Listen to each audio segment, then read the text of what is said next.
আজকে আমি কই মাছ দিয়ে চিম দিয়ে রান্না করব। প্রথমে চুলার মধ্যে পাতিল বসিয়ে দিয়ে পেঁয়াজগুলো ভেজে নিলাম। তারপর আদা রসুন বাটা দিয়ে নেড়ে চেড়ে ভেজে নিয়েছি। তারপর ময় মশলা পরিমাণ মতো সব কিছু দিয়ে এখন নেড়ে চেড়ে কষাই নেব। আসসালামু আলাইকুম। হ্যালো এভরিওয়ান, আপনারা সবাই কেমন আছেন?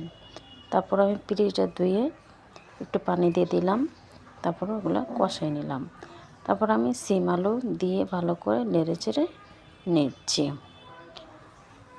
আমার রান্নার ভিডিওটা যদি আপনারা কেউ দেখে থাকেন, অবশ্যই ভালো লাগলে একটা লাইক দিবেন, একটা কমেন্ট দিবেন, একটা ফলোয়ার দিবেন, ভালো লাগলে একটা শেয়ার দিবেন, একটা সাবস্ক্রাইব দিবেন।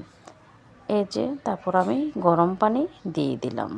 গরম পানি দিয়ে ভালো করে এটা এখন আমি কষিয়ে নিচ্ছি।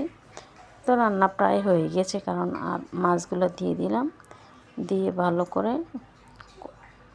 কষে রান্না করে নিলাম। তারপর আমি কাঁচামরিচ দিয়ে ধনেপাতা দিয়ে যে প্রায় রান্না আমার হয়ে গিয়েছে। কেমন হলো সবাই